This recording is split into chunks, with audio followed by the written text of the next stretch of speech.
Troy Hunt is fantastic. He's in Australia. He does a lot of great work. I keep trying to get him over here to give a talk, but he doesn't come over here much.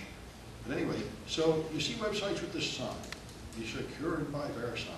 And one says hacker safe and stuff like that. So we decided to check this out. And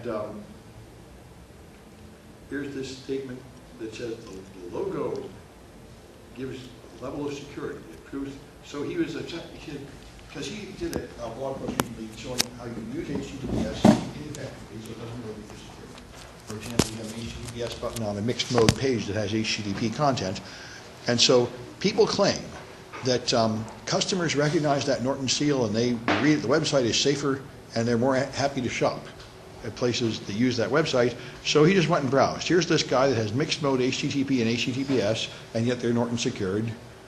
Here's guys that are using, again, mixed mode, and they let you choose a 3-character password and then they email it to you.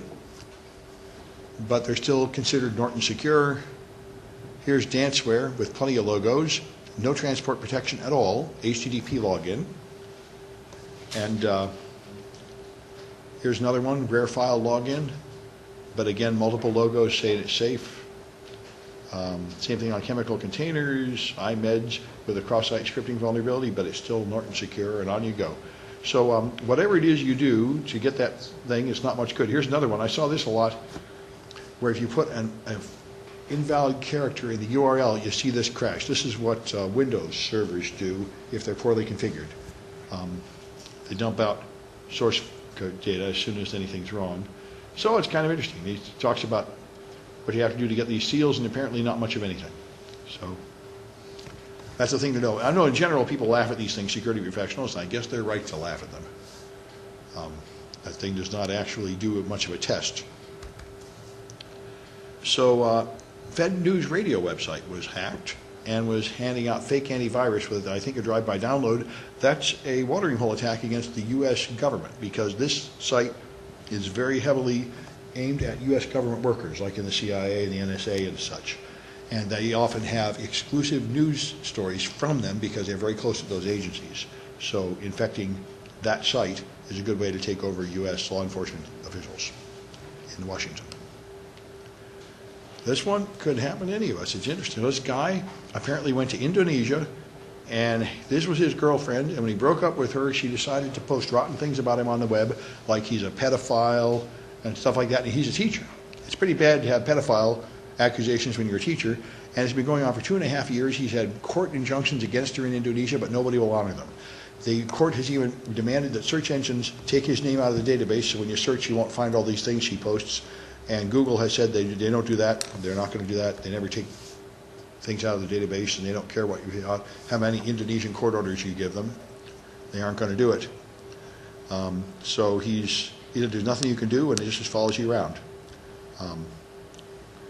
If you're interested, a guy that hates me is now number 2 after my name, Jericho. He's a self-appointed guardian of morality in InfoSec, and he's decided that I'm evil and must be run out, and he explains why. So I knew a guy that was, I heard from a forensic analyst who was analyzing the data of a teacher accused of pedophilia, and he proved him innocent, but the case had gone on for a year at that time because the previous investigator was incompetent and misinterpreted the data because the perp had altered the clock. So they thought this stuff had happened during this guy's class time, but it was somebody else's. And they eventually had to drop the lawsuit, but he can never be a teacher again, because the fact that he was sued and accused of being a pedophile means nobody could ever hire him to be a teacher anymore. It's kind of nasty, but with sex crimes, the accusation is essentially the same as guilt. For example, Michael Jackson, nothing was ever proved about him, but his reputation forever is that he's a pedophile. So quantum cryptography is coming. It already exists over fiber optics, but these Canadians want to put up satellites and send it through the air, which is a new technique. I thought it always had to go through fiber optics before, so that will be interesting.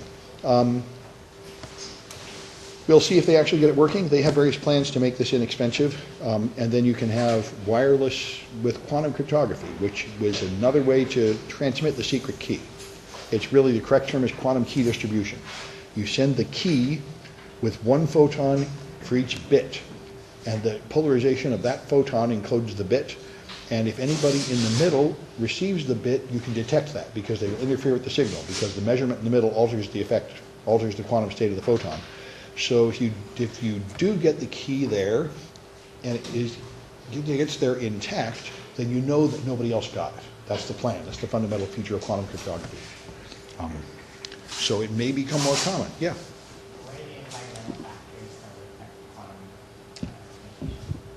Oh, well, normally you do it in fiber optics. In this case, obviously, I think fog and wind and rain and everything would be a problem. That's why free space optics, they talk about this, free space optics are great unless there's fog. And then you're hosed. So yeah, that's a problem. I think you're right. I don't think you're going to be able to punch through fog with this like radio. The problem is you can't turn the power up. Quantum has to be sent one photon at a time. Very low power, and you can't turn the power up to punch through anything. So, is that why the quantum computers cannot be shaken? You can't move the computers while it's working? I would think you couldn't. That's correct, because quantum computers have to have individual atoms in these special quantum states, and they have to be preserved from any kind of interference other than what's needed to do the calculation. Yes, so they have to be near absolute zero. You know, it's really exotic stuff. But they're working on making it more and more practical. That's why quantum computers are in the future, but they're not at all practical now. They're just terrifically expensive and only have a few qubits right now, quantum bits. They have to make it work at room temperature and make it into something they can mass produce in silicon before it'll be practical. So we're not now in the middle of OpUSA. It started today. This is Anonymous's attack on the US government. And it has been pretty pathetic so far. This is the only thing I saw. And they've hacked about 1,000 websites. In fact, a lot of them outside the United States, a lot of them at Islamic nations, even though it's supposedly an Islamic complaint against America. So people have just done mass defacements, dumping anonymous videos on sites. But the only thing resembling any, here's the political nonsense. And here's this one. This is the announcement that they're going to have this hack against everybody, against the United States. And this actually has a list of all their attack tools. So I think this is interesting. I'll probably download some of these tools and play with them. But scan them for viruses first, if you do, because people do Trojan these things. But there's a few here I don't know about. A lot of these I've used. And I'll play with the remaining and see how they are. And here's the only thing resembling any actual secret data that's been dumped out as part of OpUSA. These are supposedly the passwords for the Honolulu Police Department. The Honolulu Police Department has about 15 cops and 5 departments, and most of all the passwords are Aloha $1, 2, 3, $4, or so it says, almost all the same. This has not been verified. I saw this about 30 hours ago, and yesterday morning at about 7:30 our time, which is about 6:30 Honolulu time, I tried to warn the Honolulu Police Department, but there was nobody there that would answer the phone at all. At that time, there was even a terrorism hotline, but no one was answering that phone either. So I left them a message saying, please check your email, and I hope somebody told them, but I don't think so, because what I told them is, at least you could get this off Pastebin. Just a simple complaint. Pastebin will totally take anything down if you complain, and they didn't even do that. So I imagine their passwords probably are like this, and this protest is probably sitting in some inbox for someone that's on vacation until next month or something. That's how it usually goes. And maybe that's okay, as a matter of fact, because in small departments, very little happens by email, very little electronic. So, you know, police work might depend primarily on driving around and giving targeting tickets face-to-face or something. So they may really not care about their email getting hacked. But it is a bad idea to just have police passwords just hanging in the breeze like that. But maybe this is fake. A lot of these hacks are just totally fake.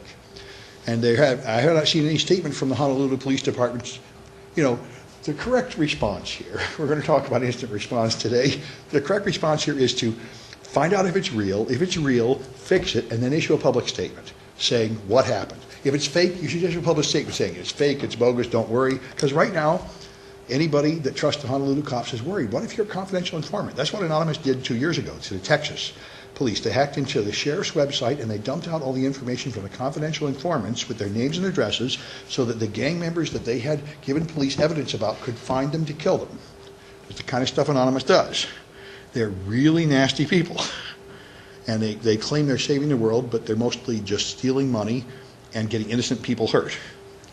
And so the police do have some amount of information that the whole world just shouldn't have their hands on. So what you ought to do when this kind of thing comes out is issue a quick public statement that says either that was real and we fixed it, don't worry, or that was just fake and everything's fine, don't worry. But in either case, if you don't say anything, then they figure you're just incompetent, and that's not reassuring.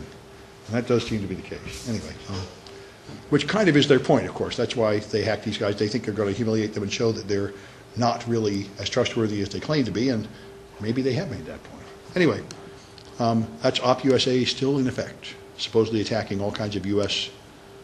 websites. But so far, I didn't see any attacks that really made much difference. This is awesome. I want to see the video. Okay, great. Show me the video. There's the sponsor message. All right. Something about monkeys drinking coffee. I'm not sure what they think I'm going to purchase as a result of this, but perhaps that will become more clear. Adobe. Okay, well, I'm not sure why Adobe paid for that, but anyway, that's it. The Mosquito Drone.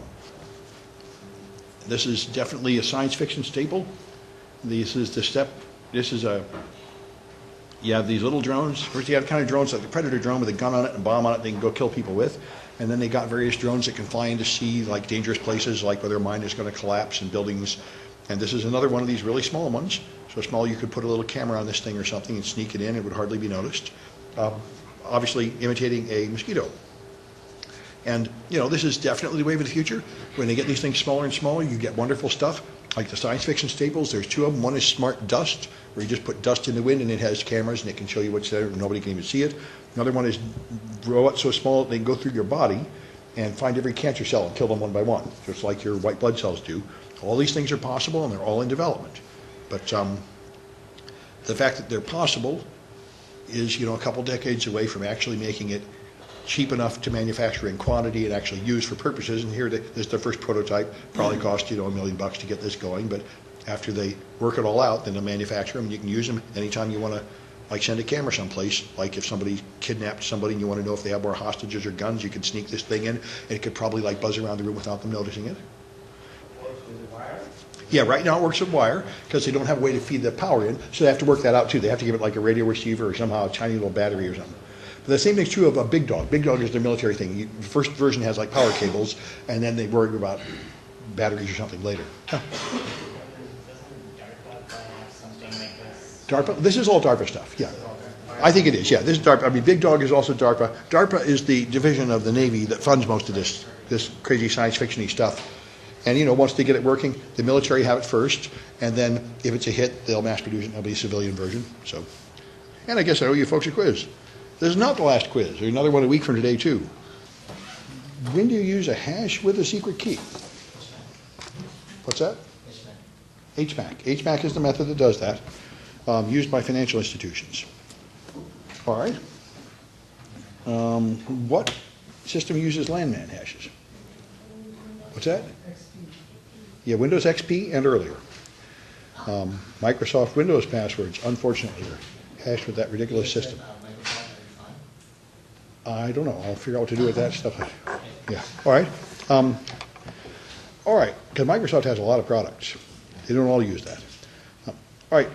So what kind of cryptography do you use on small wireless devices? Elliptical curve. Elliptical curve is cheaper to calculate than the prime number system used on most devices. All right. So if Juan sends mail to Larry using asymmetric encryption, what key does Larry use to open it? Larry's private key. Everybody sends you mail with your public key and you open it with your private key. The sender does not matter at all. All right. And so how long should your public key be? 2048 is the current government recommendation. Anything shorter is not considered safe anymore. Although the longest key has been broken by brute force is 768 bits, 1024 is not considered safe, a safe distance bigger than that. So 2048 is the current recommendation. All right. How long should a private key be? 128. 128. What's that? 64 doesn't work? 64 is not safe. 64 has been cracked by brute force. 72 has not yet been cracked. So 128 is the general recommendation, at least 128 bits, and then your private key should be okay. All right. Any questions about that stuff? All right, let's talk about the last little bit of Chapter 11. All right. So incident response. When you have a security breach of some kind, you've got it could be anything that violates your security policy. Hackers attacking, malware, somebody doing something inappropriate on the network, somebody unauthorized getting at your data, and so on. These are all possible security incidents. Now, the first step, and I don't know if you were going to have it yet, the first step is not here, but in other classes we go into more detail. The first step is to declare a security incident, because there's a certain amount of things that go wrong that are not security incidents. Like one computer crashes, it doesn't work anymore because the hard drive failed. That's a problem, but that's just a normal support problem. That's not a security incident. And it has to, one person has to be empowered to declare a security incident. And once their declaration is made, then your incident response swings into action. So, what you do first, this is the first step, which people often forget, is containment. The first question you ask is, how big is the problem? Like one person can't print, that might be just a one room, or might be the whole network is down. Somebody can't read their email, it could be your whole web server is down, and all your customers can't see your website anymore. You've got to find out how big is the problem. This is extremely common that people find some kind of security problem, like one machine has a virus, and they just fix that one machine and call it done without thinking about how big is it. Does that mean that was a malware attack and it spread further? Does the errors in one device mean actually that a hacker has hacked into your system and they're messing things up, and they're actually in your other boxes too?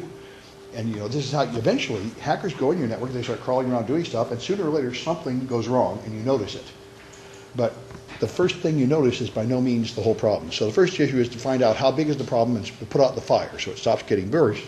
Then you have to find out what the root cause is. Because you can't clean the system unless you really find out what really happened here. And then you've got recovery. Restore your systems back to normal as much as possible, and then review your controls to improve them so this doesn't happen again. And it may happen in here that you actually have to notify people. If you really got breached, and if you are required to notify people when breached, then you may have to do that. So you have an incident response team. You need somebody on senior management on your side, as with all security measures. If your senior management does not value incident response, then you will not be able to bring it into a company, and this is why you often have to move from job to job as a security professional, even more than others, because it is very common that you work at a company and the company does not listen to you. One of our speakers in CNET 10 told me the same thing happened. He worked at a college, and he found out that he found all these problems, and the college didn't fix them, so he quit and went to work for a bank. He said, well, I'm wasting my time here. I'll go to somebody that actually wants to be secure. Anyway, then you need network engineers, of course, to know what's going on in the network and know what the consequences are going to be of the attack and of your remediation. And security, so you need somebody that can do forensic analysis. That's why it is really popular to do forensic analysis. It's a really valuable job skill, and malware analysis is a subset of forensic analysis, and also extremely hot job skill now, someone that can actually figure out what happened when you got infected with malware. It's not enough now if you have a laptop at home and it gets infected with malware, you can just clean it off or reinstall the operating system and you're fine. But at a company, that is not enough at all. If one of these machines is infected, you have to ask, where else did that infection go? And did it get to the crown jewels, whatever they may be? Here, our crown jewels would be the student database, where we have personal information we collected from the students. If that was actually to get infected and stolen, then we would have a big problem. We would have to notify people, tell the press, be humiliated before the world and all that, which we managed to do without having that happen, but you can't win them all. Anyway, so then you have public relations. This is what you're supposed to happen. If you do have a problem and you have to communicate to people, then you should have a public relations department handle that knows the right way to communicate with people. And as our example here showed how to do it wrong, the right way to communicate with people is to tell them, we found a problem, here's what it means to you, here's what we're doing, here's what you need to do. You have to tell them all that or you're doing them no good. Like the Homeland Security threat warning is now orange. Be afraid. What does this mean? What am I supposed to do? Don't drive my car, hide under the bed? What am I supposed to do? This is not helpful. To tell you a thing like that, be afraid. Well, that's what happened when we supposedly had this breach. They put in the newspaper, all your data got stolen for years. We're complete idiots. Have a nice day. The next week people came into work, they said, wait, I don't know what to do. Should I use my computer or not? Do I have to call my credit card company? And they started asking everybody like me, what should we do? And I said, I don't know anything either. This is the wrong way to do it. There's no point telling people anything until you have something to tell them. And you have to tell them, here's what it means to you. You need to cancel all your credit cards. You need to change your password. Don't touch your computer until next week when our team will have finished cleaning it, or something. But don't just scare them and then leave them hanging, or you create chaos. So that's the game. And your first responders would need to know. There's also internal public relations in a way. You have, as you wouldn't call it public, but you need to tell your help desk what to tell all the people that are going to call the help desk about the problems. So you need to have like a memo telling them what to say. This has been a big issue. For example, Apple. Apple was very proud for years of the fact that you have no viruses in Apple. It was right there in the advertising. You say, pay more, get an Apple, no viruses. That's a big advantage. Then they had the first big Apple malware outbreak because it was their own fault. They blocked a flash or a PDF reader update for 6 weeks, so everybody got infected. And then all these people started calling Apple tech support, saying, wait, my machine is infected. And Apple responded by giving their tech support explicit instructions, which are, don't help them at all, don't acknowledge the problem exists, tell them they're just making it up, hang up on them. That was Apple's official response for the first several weeks, saying that Apple's have no viruses, I don't know what you're talking about, you must have the wrong number, basically. Then after 3 weeks, when that really wasn't working, then they finally admitted it and pushed out a tool which would clean the malware off your Apple, just like Microsoft has the malicious software removal tool. There's also now an Apple tool that downloads to remove the known infections off your Apple. And then they'd say, okay, here's what you have. But they say, don't attempt to help them clean it or find it or anything. Don't admit it exists. So that's kind of the cruel, evil corporate thing to do, but you do at least tell your help desk people what to say. So the first issue in forensics is typically to collect and preserve evidence, and that's what forensic analysis is for. So forensic analysis can look at a computer and pick the evidence off of it. This is almost always done with these expensive commercial tools, NCASE and FTK. Those both are what law enforcement agencies use. Police departments use NCASE, the FBI uses FTK.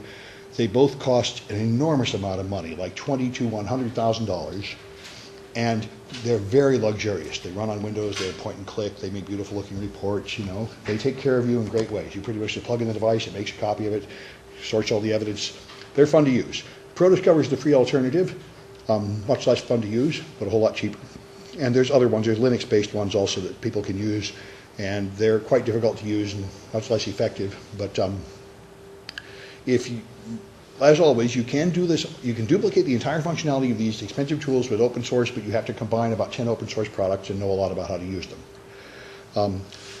So when you do analyze a system that has been compromised or that's either had malware infected or a hacker come in, then there's an order of volatility. There are certain things you have to capture quickly before they will go away, like the currently running processes on the machine.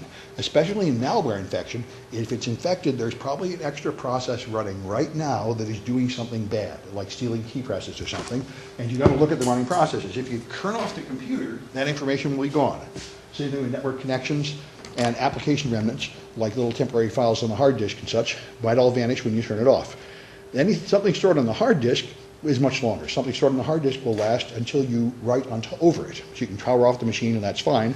And then even if you've lost all this and that because the hard disk has been wiped, which by the way, the US, well, the so reputed US military tool Wiper does that. First we sent Stuxnet into Iran, and then we followed it with 4 other known attacks, and one of them was Wiper, and Wiper would erase the whole hard disk. So very little is known about it. And there is malware that does that too, wipes the hard disk. But you might still find logs on the remote systems, and you might find information in the backup tapes. They're archived somewhere. So those are places you can go even if you have nothing useful on the original attacked machine. So typically what you do in computer forensics is you take an image of the hard drive. You copy the entire hard drive into a file, and then you study the copy. So you don't touch the original. This is if you're planning to go to court and prosecute somebody for doing this bad thing. Then you have to have evidence that will go to court, and that means the original hard drive in an evidence container that can appear in court, so you can't be messing around with the original hard drive. You have to have it to take to court later. You work with the image. Now, Ghost can be used to make image of hard drives, to duplicate them. It doesn't normally make a forensically exact image because a normal image of a hard drive copies only the files that are in use. But a forensic analyst wants all the blocks on the whole hard drive so they can retrieve the deleted files. When you delete a file, they are not erased from the hard drive. It just removes them from the directory. So this is what's called latent data, leftover accidental data, and that's usually where all the good stuff is. Because the perps usually figure out you're coming and they try to hide the evidence by deleting it, which just makes it easier to find it. That's just like putting a red flag on it. So when you need a forensic image, it gives you every bit on the disk. So if I have a 500 gig disk drive, the forensic image is all 500 gigs. Whereas if you're only using 80 gigs, a normal image would only be the 80 gigs you're using, like a backup image. When you do image hard drives, you typically use a hardware write blocker, which is a device that will make sure that while you are making a copy of the data, you don't change any of the data. Now, this used to be easy. Back in the old days with IDE cables with about those 20 ribbons, you just have to cut one wire. That was the write wire. If you cut one wire, you had a write blocker. You can't do that anymore, not even close. Now it is a whole computer in a box, costs $300, because a modern operating system will not touch a drive at all without writing on it. It wants to write, for example, in the journal. You need information about the journal version and the fact that it's accessed the disk. It wants to create a recycle bin on the disk. It wants to do a bunch of stuff before it will even appear as a drive letter in Windows for you to make an image of it. And even Ubuntu will touch the disk and change things on the disk, so the write blocker has to simulate all those changes and lie to the operating system and say, yes, you've updated the journal, yes, you've created a trash can, has about a gig of storage on it too, so it can echo back whatever that operating system thinks, all without really writing to it. Anyway, so you use a write blocker to make sure you don't alter the data while measuring it. Then you make a copy. If you have 500 gig drive, you make a 500 gig copy on some disk that's larger than 500 gigs typically. Then you calculate a hash, MD5 or SHA-1 of that, and you save it. Here's the file, here's the hash. I can make copies of this, one for the prosecution, one for the defense. We can both study these copies all day long. And the original drive will stay in the safe until the day of trial. And then we'll take it to court. This is the drive, blam. And on that drive we found this and this. That's the game. By the way, you often compress those files to save space, but they do have to have all the information that was in all the 500 gigs on the original evidence drive. There's network forensics. Very popular these days. Analyze your network traffic to find out what happened. This is very important because it gives you different information than what you're going to find on the hard drive.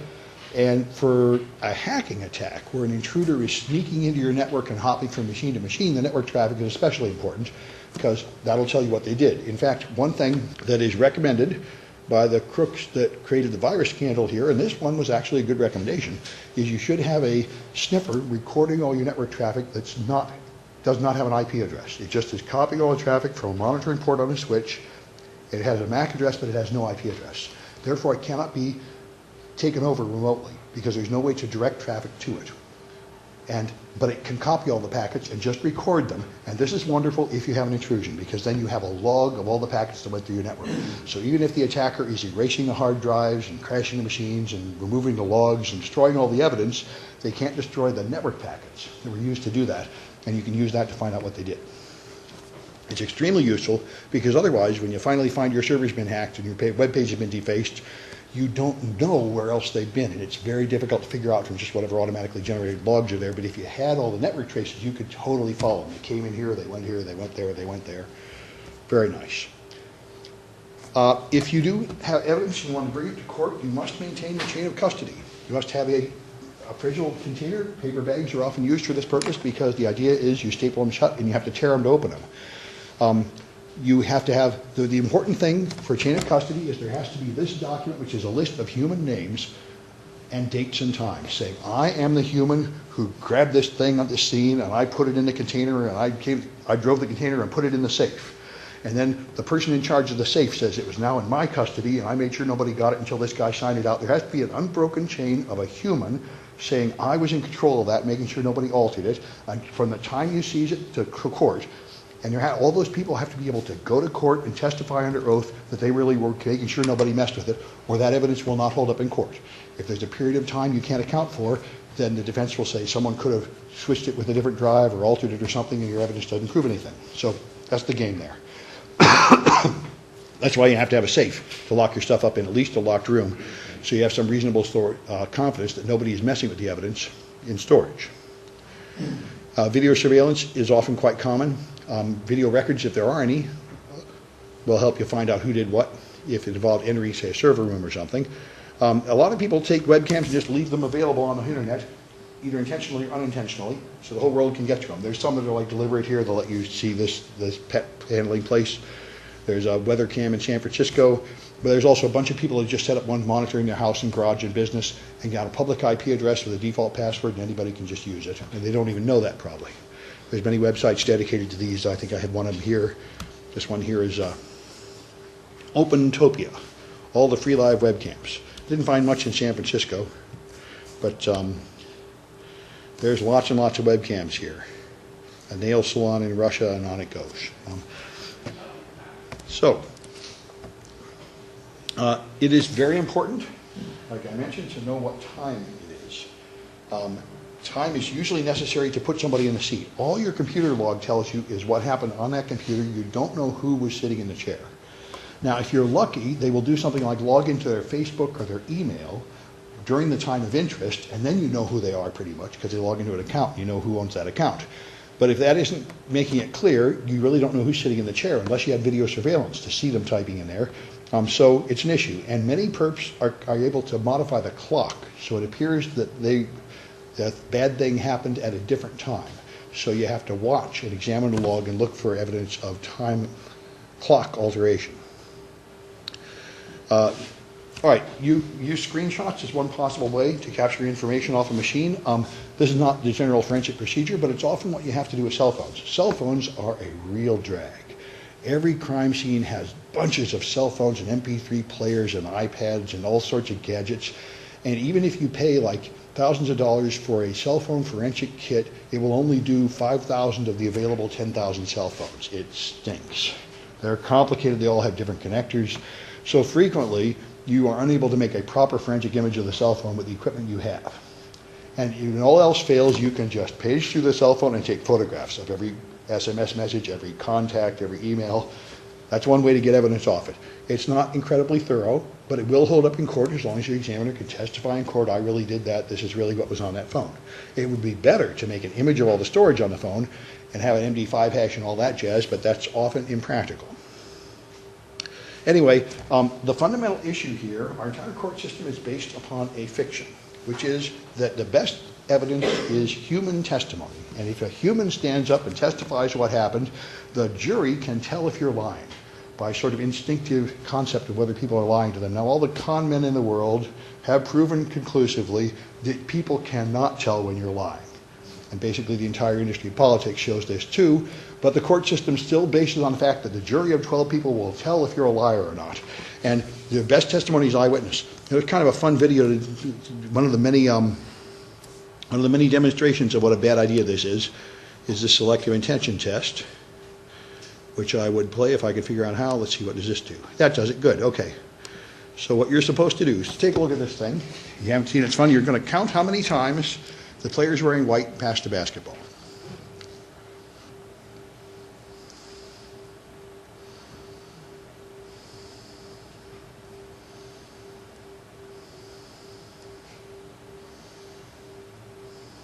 I don't know if I played this already in this class, I think not.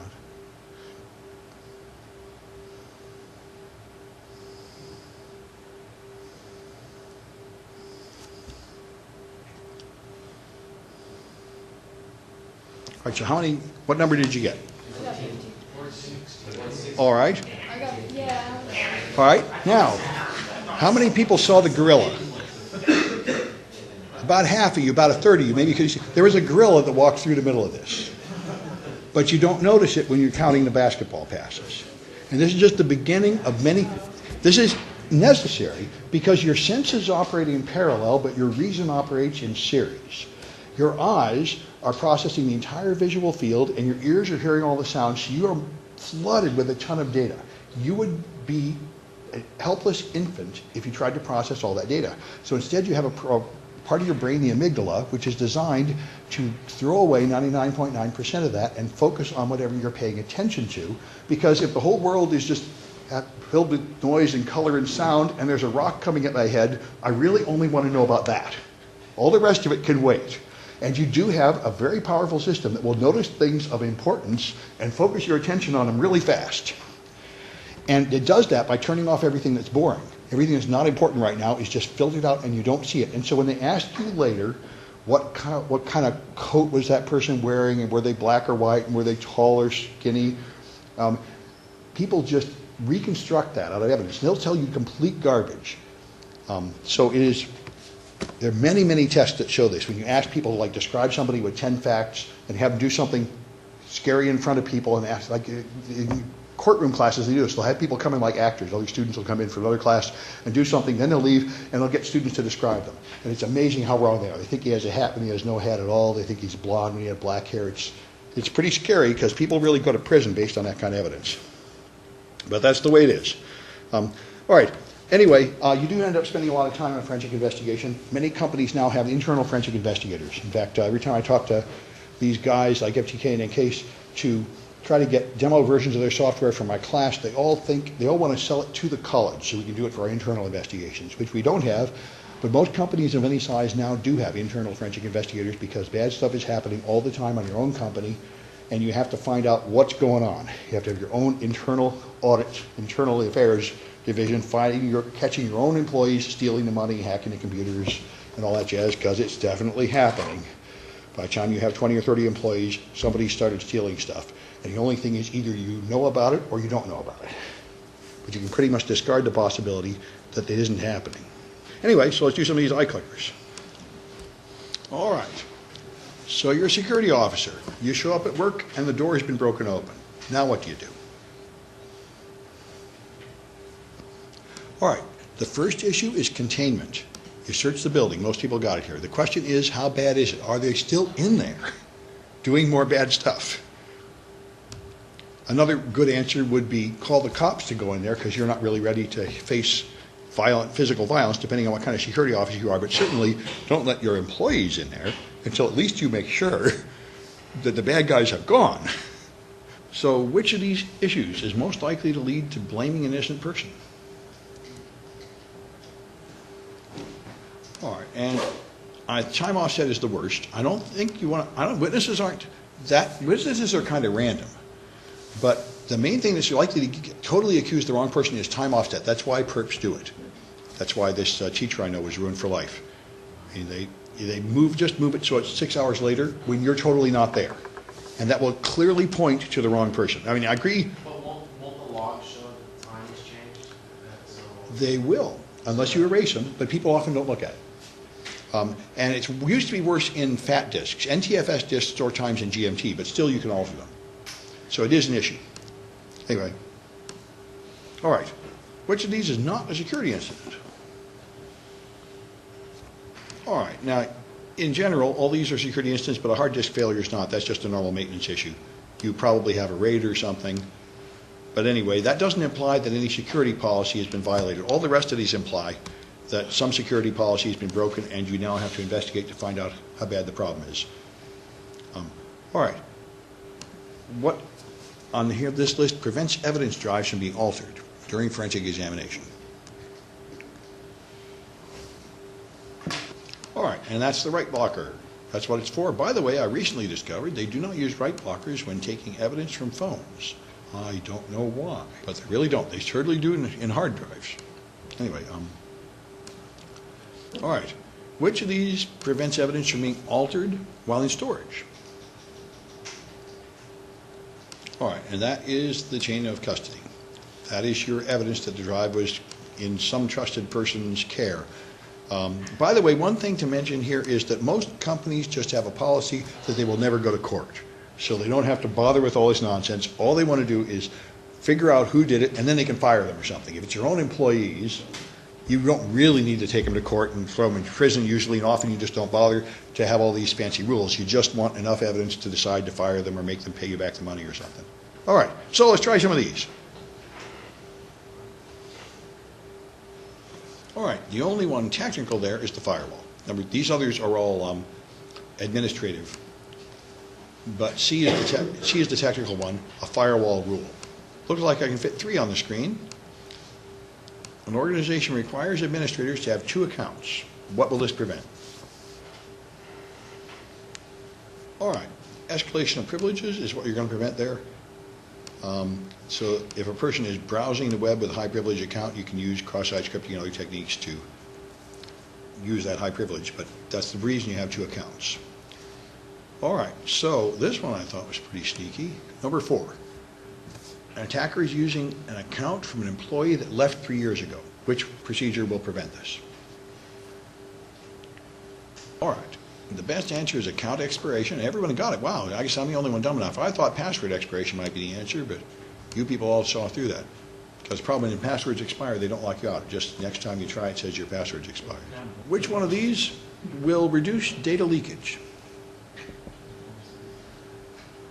All right, I obviously prohibiting personal music devices like MP3 players is the only other one. The rest of these do nothing. Not having off-site storage of backups might possibly be considered a way to reduce leakage, but it's a terrible idea. You need that in case the building burns down. But personal music devices like iPods are in fact a big issue. All right, let's try 7 here. Employees in the accounting department are forced to take time off. What policy is that? All right, that's mandatory vacations. Good, everybody got that? All right. All right, how about this one? Number 10 looks like it fits on the page anyway. A company provides you with annual security awareness training. All right, and that's to reinforce compliance with your policy. That's the only thing it's going to accomplish for you off of that list. Then people know what they're supposed to do. And hopefully they understand why they should do it that way. That would be better. You'll get more willing compliance if you explain why you don't let people play music at work or something. All right, why do you use information classification? It's number 12 here. All right, you've got to protect your data, of course. C is the only one that makes any sense. Yeah, you people have got it. Good. How about number 16? Where could you identify what data is collected from users on a website? All right, that's the PII policy. Whoa, that's interesting. Am I wrong? Actually, I think you people are right. It's the privacy policy. Oh, what data is collected? That's the privacy policy. Okay, good. You people are smarter than me. That's good. What's PII? PII is how you handle personally identifiable information in the company, which would include controls to limit who gets to see it and things like that. That's not exactly what they asked for. I didn't pay enough attention. What data is collected, that's the privacy policy, which now by law has to be publicly displayed on any website that collects data. What are employers trying to prevent by blocking social networking? Number 17 here. All right, and that's of course information disclosure. It doesn't particularly, social networking does not generally attract denial of service attacks. Gaming does, but not social networking typically. Let's do this 18 one. This looks good too. You're disposing of old hard drives, so what should you do? All right, you got to overwrite the data. You did that forensic project in this class, I know, where you hopefully saw that formatting the drive does not do anything. You have to put new data on top of the old data to get rid of it. How about taking a hammer to it? How about what? Taking a hammer to it. That's another procedure, highly recommended, yes. That's why I usually don't donate to schools and such.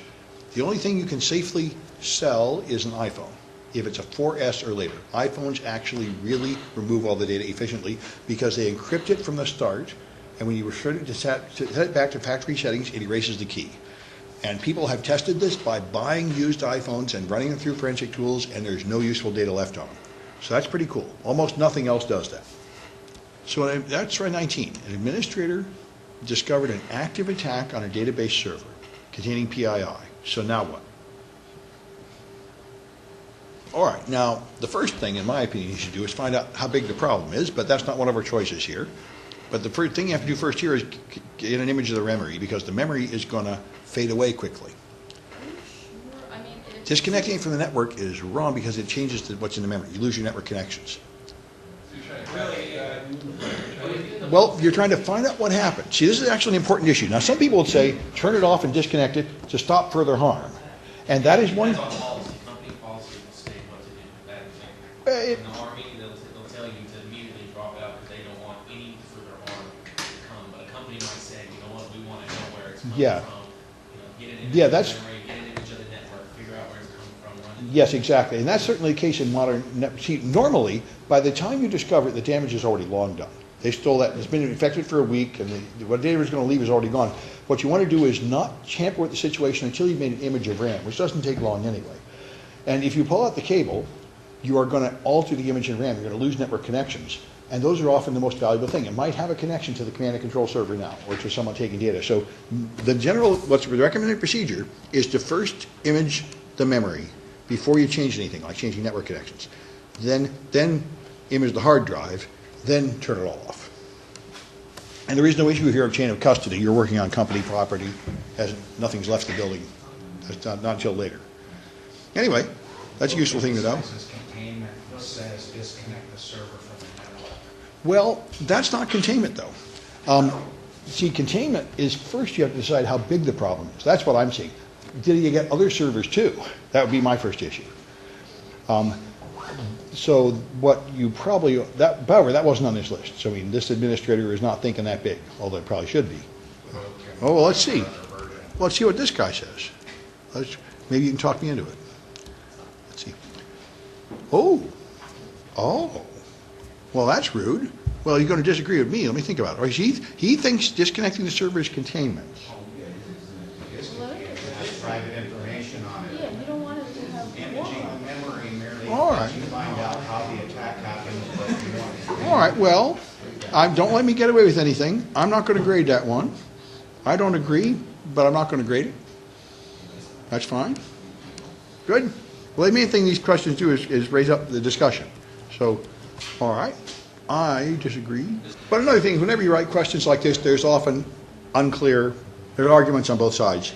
You don't have time to really set up a scenario here. All right, anyway, all right, so I tried 20 here. You have a security breach, now what would you try? All right, you should perform a forensic investigation to find out what's going on, although I must say, a very popular thing to do is to immediately encrypt stuff more. This almost always happens. I read it so many times. People get hacked, they steal the passwords, then they encrypt them. Like Cloudflare is the only company I've ever heard of that actually improved their hashing before they got hacked. Anyway, all right, so what should you do before analyzing a hard drive for evidence? Number 22 here. All right. Now I think image to drive is the right answer that you're going for here. Is that you don't ever analyze the original drive. Except in an emergency situation, you always work from a copy. You make an image and then you analyze the copy. That's the idea.